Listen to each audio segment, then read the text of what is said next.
Live from the mist-enshrouded mountaintop fortress that is X and Y Communications headquarters, you're listening to the world-famous Mountaintop Podcast. And now, here's your host, Scot McKay. How's it going, gentlemen? Welcome to yet another episode of the world-famous Mountaintop Podcast. I am your host, Scot McKay, at Scot McKay on what is now known as X and on YouTube and pretty much every other major platform with the exception of Instagram and now Threads, where I'm at Real Scot McKay. The website, as always, is mountaintoppodcast.com. Hope you'll come there and grab all the free goodies. And if you're not part of the Facebook group Mountaintop Summit, hey, we want to see you there. Come join our group of guys who are getting better with women and generally being better men. On that same note, today I've made friends with a new guest who we're having on. His name is Dr. Anthony Balduzzi, and he is from Arizona, and he's joining us today to talk about a topic we've never covered before. It's kind of a topic where angels fear to tread nowadays. It bothers a lot of guys. We kind of think about it silently and don't know who to talk about it with, especially post-COVID. But you know what? We're going to throw it all on the table today. What we're talking about is mental sharpness. Dr. Anthony Balduzzi, welcome. Thanks for having me, Scott. Yeah, man, we're glad to have you here.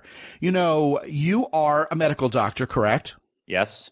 And tell us a little bit about your areas of specialization so we know where you're coming from. Well, I've dedicated my life to helping men with their overall health, fitness, and optimization. So I suppose you could say I'm a men's health doctor. And the reason I got interested in this topic is because growing up, I basically watched my own dad work himself to the bone, and he got very sick, and he ended up dying from cancer at 42 years old.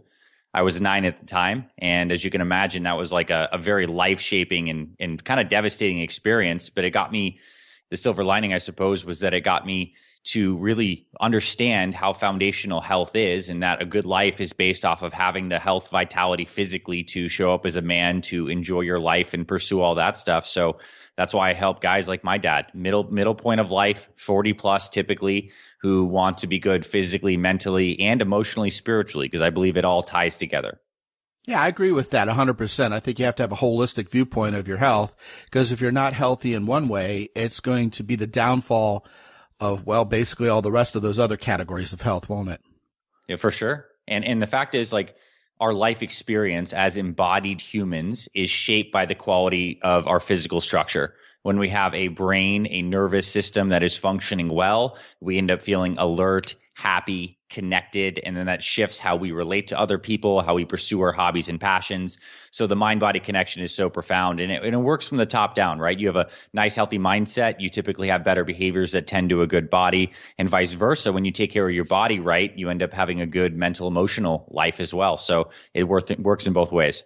Yeah, so obviously all the time on this show we're talking about not only being a better man, but being a better man so we can attract the kind of woman we want, keep the woman who's in our life attracted. It's all about men relating to women. This particular topic relates to the idea of being attractive to women probably a lot more than men guess, doesn't it? Mm-hmm. I totally agree. Yeah, and there's several different angles on that, the way I see it. One of the things you just mentioned was the word mindset. And mindset is basically the state of mind, where your thinking is on a certain subject, how you're wired perhaps, and how you approach things, the way you think about things. It's hard to have a good mindset about anything if your brain feels like mush or you don't feel like you can remember words or remember what you need to remember or have a whole lot of mental acuity. Your brain starts turning to, I don't know, I'd almost call it like survival mode. Starts running in safe mode, trying to come up with what you're trying to think about, the words you want to use, and it takes your confidence away when your brain isn't that sharp. And I'll tell you, Dr. Anthony Balduzzi, today, in this day and age, 2023, as we are recording this particular podcast, a lot of men are feeling pretty fuzzy in the membrane nowadays, especially post-COVID. What's going on? It seems like everybody I know can't find the right words sometimes, or they have some kind of mental fog. Is it long COVID since the year 2020, or was that something that was kind of trending before COVID was ever a part of our zeitgeist, or is it our diet? What's contributing to guys feeling like they're just a little foggier in the brain than they used to be? It is a wonderful question. And I'm going to tell you the truth. And I think the truth is going to be a little bit jarring because you're going to see how brain health is connected to all of our lifestyle habits. And you mentioned COVID, and certainly inflammatory conditions and long inflammation that may be secondary to an infection like COVID can play a factor. But if I had to put it as a percentage of the total pie of what's going on, maybe 15%. But let me get into this. So the brain itself is around a 3-pound organ that uses about 20% of our daily energy. So we eat all of these calories to fuel our bodies. Just take that into account. Like a 200-pound man has a 3-pound brain that uses 20% of his energy. So the amount of metabolism that is required for this brain and the amount of activity that's happening all the time to support really sharp cognitive processes is tremendous. Now, with any kind of a metabolism and metabolic function, we're getting the buildup of byproducts. And certainly if we know that the rest of the body is not in great metabolic health, we have blood flow issues because we have heart disease. We have excess weight around the body and inflammation. The brain is affected through all of this. This brain organ effectively sits in this soup of your cerebrospinal fluid, which is influenced by your diet, which is influenced by the amount of stress hormones floating around in your body, which is influenced by non-native electromagnetic fields floating around, which is influenced by chronic stress, which shrinks the brain. So this is a multifactorial issue. And right now it's exploding. If you still have parents that are alive, the rate of Alzheimer's and dementia is skyrocketing today, more so than it would be with just natural cognitive decline. And this is strictly because we are in the worst cardiometabolic shape that we've been in hundreds of years. The brain is just going to be affected by all these other factors. So I want to drill down into this because I think people need to understand how blood sugar dysregulation and eating the wrong kinds of foods, not exercising enough, chronic stress, too much blue light, and not having a good circadian rhythm is all wrecking cognitive health, and that you can be sharp. We've all met someone who's 90 years old who's still very sharp. They get outside, they still exercise, they eat decent, and they still have good recall. And we've also met people who, are 50 and 60 who are already struggling with, memory issues and recall with words. So it's going to be based on our lifestyle. Wow, that's amazing. There's so much that goes into that. On a very recent episode of Only Murders in the Building, which is a very popular show, with Steve Martin and Martin Short, there was a cameo appearance out of the blue by the 97-year-old Mel Brooks, who sounded and presented himself with the same energy as the 45-year-old Mel Brooks. It was fantastic and wonderful. Yet we all know people around us more than ever before who are 45, 50 years old, and they're just not all there mentally anymore. It's horrifying. And you've just laid out a lot of different reasons why people either are doing well mentally at an elderly age, relatively speaking, or they're starting to lose it at a younger age. You mentioned in a way that some guys may have missed because of the particular words you used, the idea of EMF, and that's electromagnetic fields and different kinds of waves in the air. Are you implying that high cell phone usage really isn't necessarily a tinfoil hat conspiracy, and that it really could be harming us, or standing too close to the microwave, watching too much big screen TV? What exactly are you saying there when you're talking in those terms? I am directly saying that. And I say back to this pie of what causative factors have what kind of magnitude of effect. And this is just kind of my opinion on the magnitude effect. I think that's probably 20% of the picture of why people are having so many issues. Look, our bodies and our nervous system is electrical in its very nature.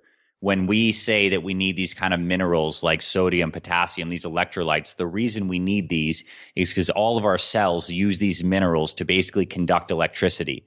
And when we have non-native electromagnetic fields, and when we're talking about stuff from cell phones, or Bluetooth, we're talking about things typically in the microwave radiation spectrum. These things disrupt how our cells electrically function. They open up these things called voltage-gated calcium channels, allowing calcium to rush into cells and makes them not function properly. They disrupt the mitochondria. Now, I know these may seem like buzzwords, but we've all heard that we have these mitochondria that produce energy for us. Non-native EMFs definitively disrupt mitochondria, meaning you're not getting as much energy produced in your cells despite eating X amount of food or trying to be healthy with your diet. There are over 2,000 published studies that non-native EMFs are not helpful for us. If you're someone who has a cell phone close to your head, or you're sleeping next to a cell phone for long periods of time, if you're wearing Bluetooth headphones for extended periods of time, this is absolutely affecting your cognitive function, period, full stop. Now, for the purpose of show notes, I would be happy to include in your show notes an hour-long presentation and document that I've done on this with all the research. I don't know if we need to go down the full rabbit hole here today, but it is absolutely a factor. And basically the rollout of all these EMFs started in a massive way when we started to invent basically the AC motor. Nikola Tesla did that around 1900. And then around World War I and World War II, we started to roll out major radio waves and then microwaves. And now we all have basically a microwave in our pockets, which is our cell phone. And this has never been done before in human history, and it does affect our bodies. And you're saying there are plenty of peer-reviewed studies out there showing this is not some weird conspiracy theory. There are thousands, absolutely thousands. And we know the physiologic basis for it. It's just an inconvenient truth right now, because there's a lot of lobbying and there's a lot of money to be made in having the Internet of Things. Everything's connected to everything else, and non-native EMFs are certainly a problem. But I would say for most people, the cognitive decline is not going to be driven strictly by the fact that they have a cell phone on them at all times. It's probably going to be driven more by the fact that people are metabolically unhealthy and their blood sugars are high, their cardiovascular fitness is not good. Because remember, like, blood flow is the name of the game. We eat food, and where blood flow goes, whether it's to the penis or the brain, this is where the vital energy, the oxygen, the nutrients goes. And what happens when we have heart disease, we end up getting erectile dysfunction. And that's the problem that happens down south. What's happening up north? Well, up north where the brain is, what's effectively happening is your brain is getting less vital oxygen, which means what happens when you have a heart attack? And the reason you effectively die is because your brain doesn't get oxygen because the heart stops pumping. Well, if you have cardiovascular issues, your brain is just not getting enough vital fluid. And this is also one of the mechanisms through which something like COVID has caused damage, because COVID, especially the early strains, was a cardio-inflammatory virus, not just like a respiratory virus. And causing that inflammation causes inflammation in the brain tissue, let alone if you have blood sugars that are rampantly high all the time. We are now, some doctors are actually calling early onset dementia and Alzheimer's like type 3 diabetes, because we know when the blood sugars are super high all the time, the brain responds by laying down these plaques. Many of them are called amyloid plaques, and this is what we find in actual Alzheimer's diagnosis. There's plaques in the brain, these bad proteins that are laid down, and these are laid down in response to high blood sugars. So it's a completely connected system, right? Cardiometabolic health is massive. And most guys, especially over 40 right now, it's like 50% of people are overweight or obese. And this is causing problems to the brain. So the only way really to have a really healthy brain is to have a healthy rest of your body. It all makes sense. Meanwhile, we as men, all of our favorite body parts are literally shriveling on us. Yes, because for sure. of this. Yeah. Because of blood flow issues. Yes. Let's talk about diet. For example, there are all these warnings out there that say, for example, aspartame is really a major culprit. And if you drink a lot of Diet Coke, it'll absolutely and negatively affect your brain function. What say you on that aspect of things? For sure. So, I mean, there's two sides of the coin, right? We can talk about having too many inflammatory fats and sugars and stuff that dysregulates blood sugar. And that's like we're eating too many of the wrong types of calories and then the brain suffers. Then there's this other side of too many artificial things that may be calorie free, but are just straight up toxic. And here's the fascinating mechanism. We now know, and this has been a huge area of research over the last 10 years, the connection between the digestive tract and the gut function and the brain. And one of the main ways that these artificial sweeteners affect brain health is they kind of wreck our probiotics, the good gut bacteria that line our entire digestive tract. And there is one of the most important nerves in the entire body is called the vagus nerve. And the vagus nerve runs from your digestive tract through your heart to your brain. And it's the way that we actually stay in this parasympathetic, relaxed, healthy state of being is mediated by the vagus nerve. And when we take artificial sweeteners, it disrupts our gut microbiome. And the gut microbiome are responsible for producing the vast majority of our neurotransmitters. Most of the body's serotonin, this feel-good neurotransmitter that makes us feel confident, connected. Like when a guy feels high status, and he's walking into a room and he just like is exuding the fact that he feels high value, high status, he effectively has a neurochemistry that's just full of serotonin.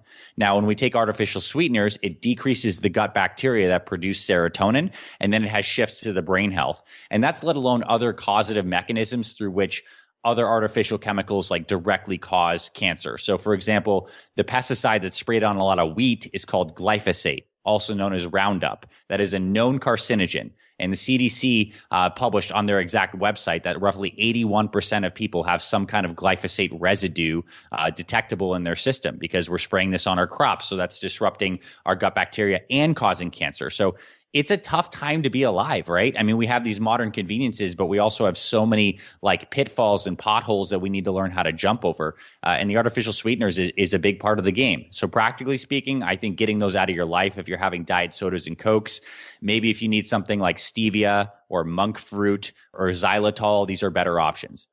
Wow. This is all very fascinating because my thought as you're speaking about all of these different subtopics related to mental acuity is follow the money.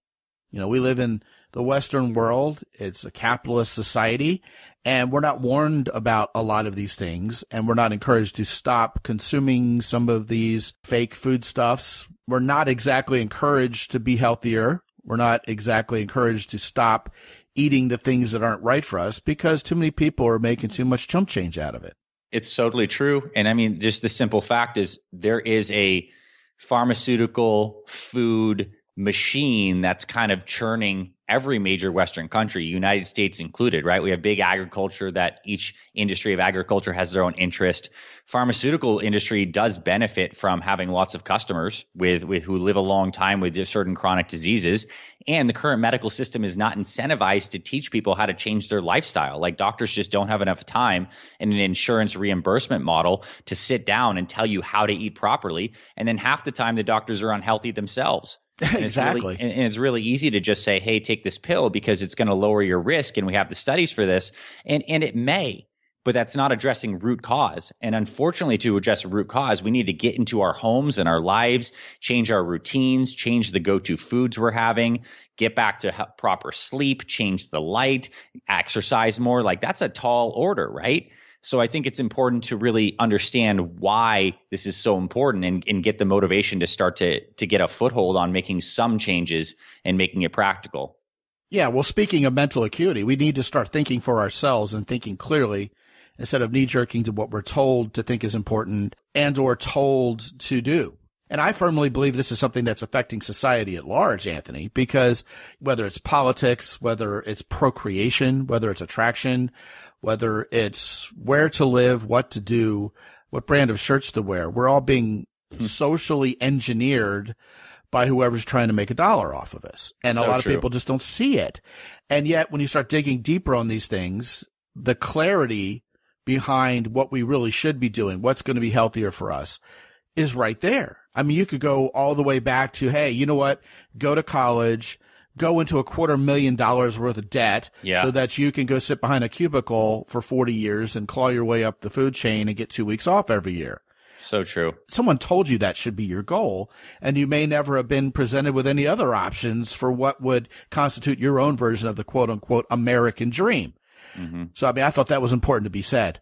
You mentioned this idea of serotonin creating confidence or fostering confidence, I think would be a better way for us to say it, in men. And if you feel alpha, it means that your body chemistry is in better shape than someone who isn't feeling so confident or, dare I say, alpha about themselves today. And a lot of that has to do with what's going on in your brain. Yes.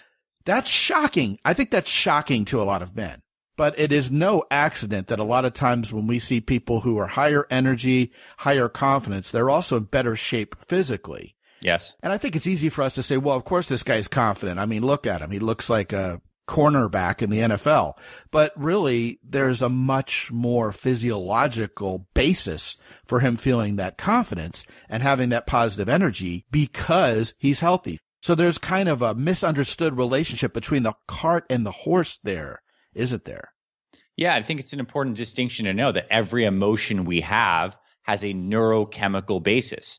And then the neurochemical basis can actually also be measured in terms of the brain's electrical activity. Like, so we know in a stress state, we have a higher amount of this hormone cortisol that's secreted by the adrenal glands and gets us all revved up, increases blood sugar, increases blood pressure, gets us ready to fight something.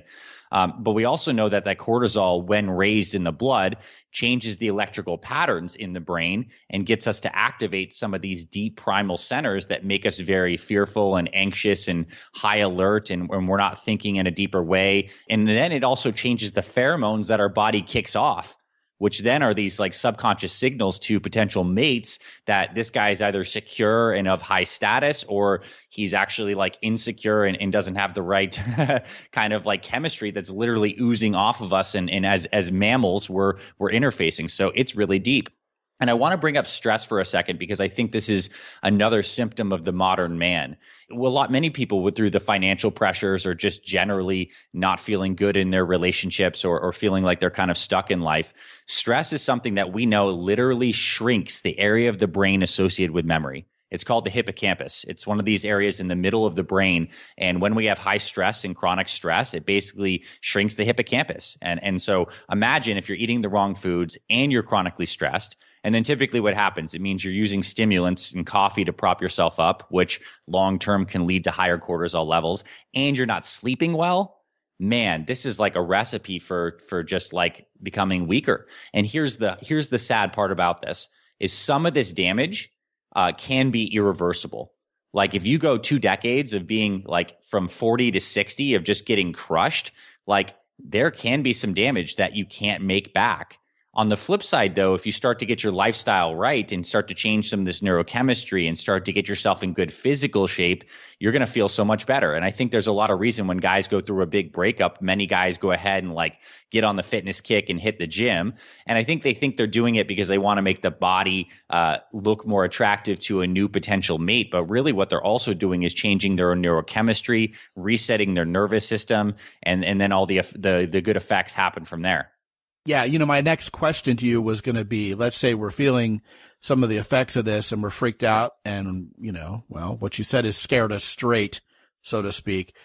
Is any of this salvageable? Is it reversible, or is it sadly all permanent? And you've started giving us a bit of an answer to that, and I want you to talk more about that, absolutely. But man, you had so much good information there for about the last 5 minutes or so. Another thing you just said was that even the invisible transmitters of attraction, for example, pheromones, are just ransacked when our body chemistry is thus such that it isn't only our brains being affected, it's not only our bodies being affected, it's the actual body chemistry that just comes off stunted in some way, even in an unconscious way to women. Women will detect there's something off with you, even if they can see it or hear it or in conversation with you suspect it. It's really just a cluster. You know what I mean? Yeah. I mean, you think about a guy who's said to be like a natural. Oftentimes, these natural guys were brought up in secure households. They didn't have a lot of early childhood trauma. Many of them were naturally like decently attractive. And they've been kicking off like a good amount of like healthy pheromones.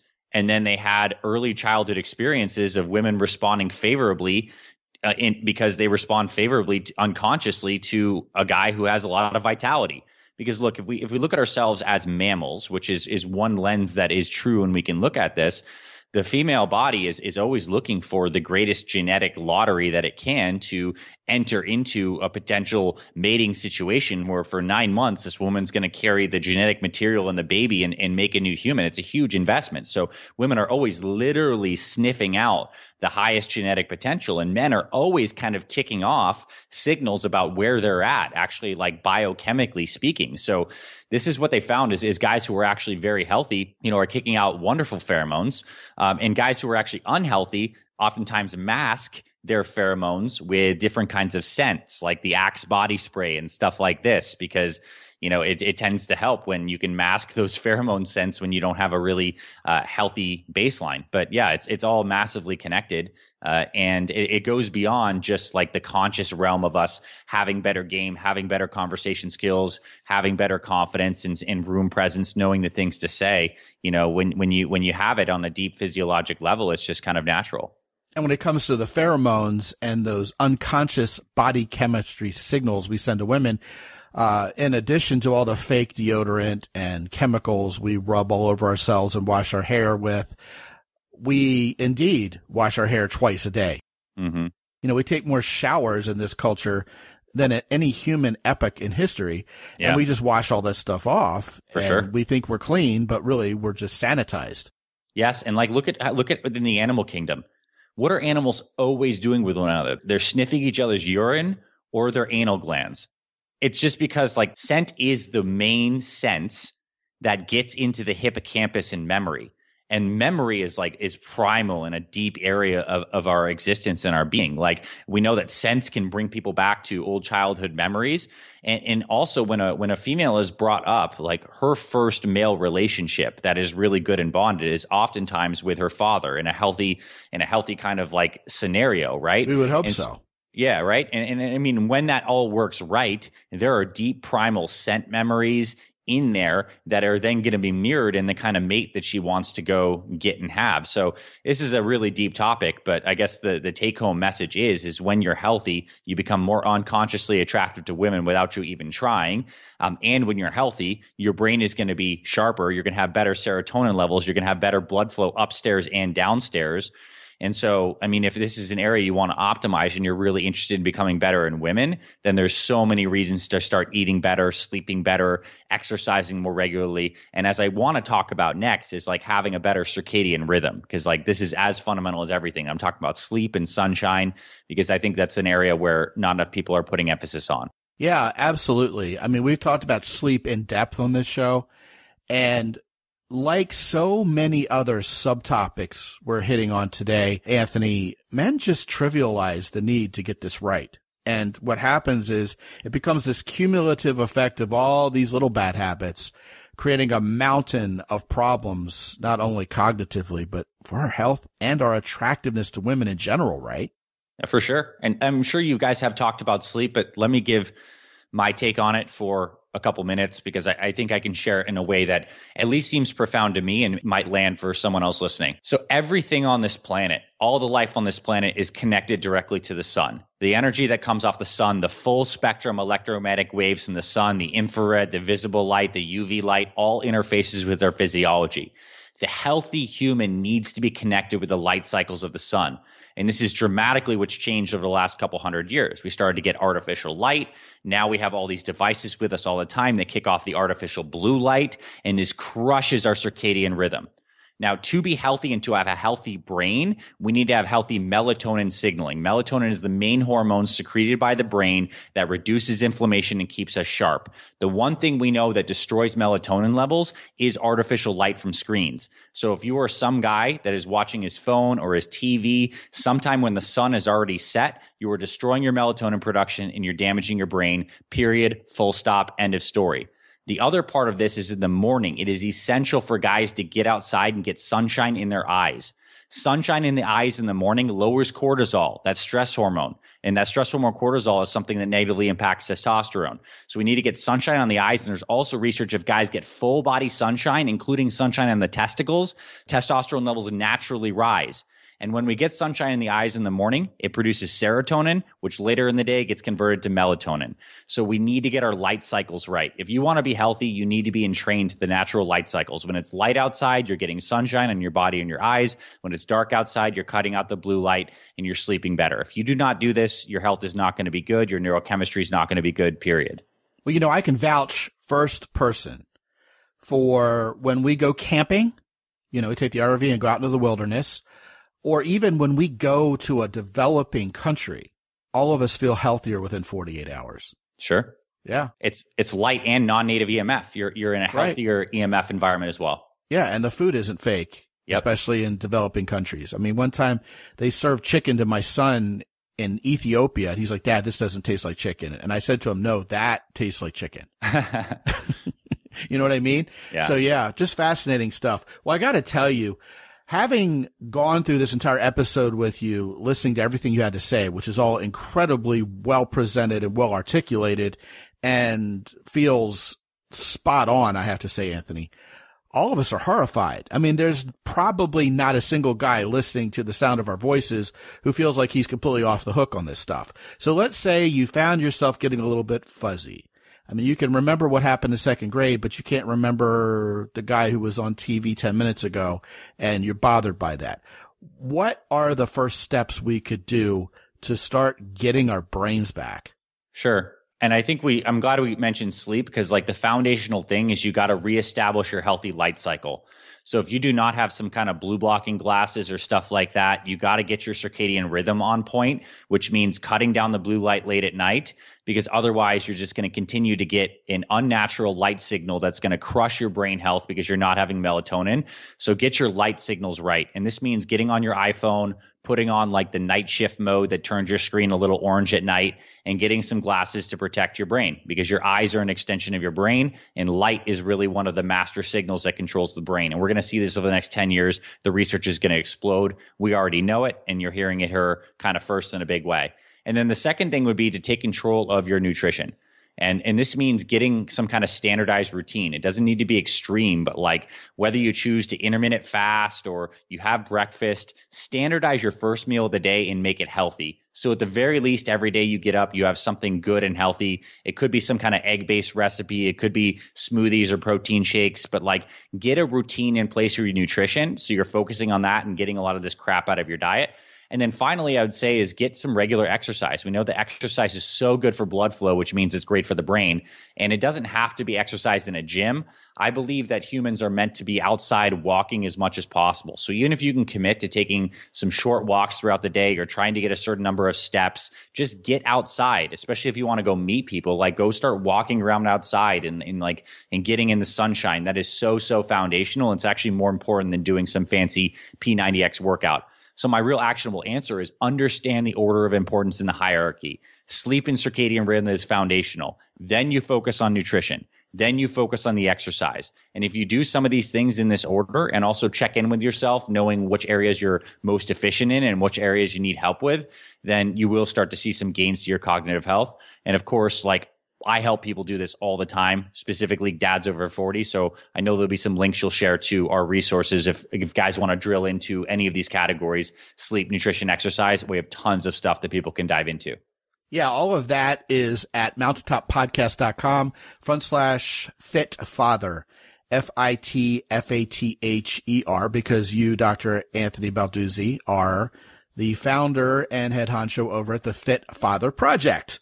So that's why we're going to mountaintoppodcast.com/fitfather so you can get all the information from your wonderful website. And not to be overlooked, you also have 650,000 subscribers on YouTube. And so what we're going to do in the show notes is put a link to your YouTube channel on there. But I'm sure these guys can simply search Fit Father Project or your name, Anthony Balduzzi, on YouTube and find you pretty straight away if you've got that many subscribers. Yeah. For sure. Yeah, we're all over YouTube, and we have great videos on all these topics and even deeper dive. Yeah. One thing I want to add here is you mentioned fathers. A lot of us listening to this are fathers, or we will be someday. We aspire to be. Perhaps the most not only aggravating, but horrifying aspect of everything you've mentioned is, as bad this is for us at our age, we've got a generation of children who are tied to their iPhones and their devices with an umbilical cord, and who refuse to go outside and play, for sure, and are eating crappy food all the while. For sure. It's a terrifying thought of what the future holds unless more people start listening to the likes of you. And I think it's incumbent upon us as parents to start teaching our children these good habits and perhaps enforcing them as well, even if the kids don't like it. I completely agree. It's pretty much, we know that we have the first generation of humans that we've had in the past several hundred years that actually is going to be weaker, sicker, and may even die sooner than the last. And that's just a symptom of our sick culture. And that's why all these fundamental things, returning back to natural law, connecting to the right light cycles, eating whole foods, taking control of our exercise habits is the answer. It's simple. It's not necessarily easy, but if you find the value in this message, it's absolutely worth it. Yeah, for the first time in decades, the life expectancy in Western world cultures is dropping. And I think hit the nail on the head. Yeah, with that, thank you for joining us today, Dr. Anthony Balduzzi. I'm going to put this in the must-listen category on YouTube for the guys who listen to us there. And man, what an essential show. These guys need to not only listen to every word you're talking about, but pass this episode on to everybody they care about in their lives. So thank you once again for joining us. My pleasure, Scott. Thanks so much. Yeah, man. And gentlemen, if you have not been to mountaintoppodcast.com recently, check out our sponsors, Jocko Willink's company, Origin in Maine. Also, Hero Soap Company. Now, let me talk about Hero Soap Company for a second. It's all natural soap, not the fake stuff you're trying to save a few pennies on by buying at the grocery store that is emasculating you, affecting your body so negatively with all the chemicals Dr. Balduzzi was talking about.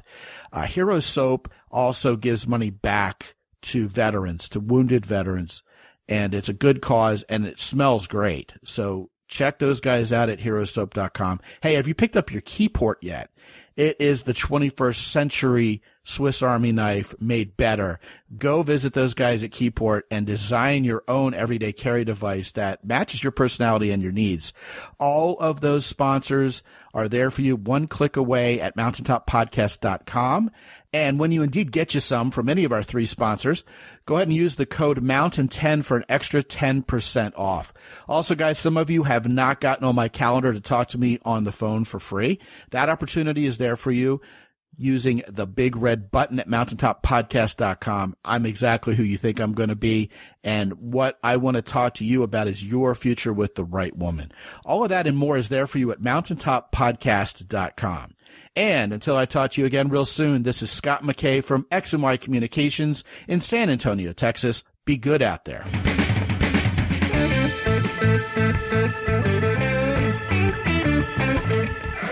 The Mountaintop Podcast is produced by X&Y Communications. All rights reserved worldwide. Be sure to visit www.mountaintoppodcast.com for show notes. And while you're there, sign up for the free X&Y Communications newsletter for men. This is Ed Roy Odom speaking for the Mountaintop Podcast.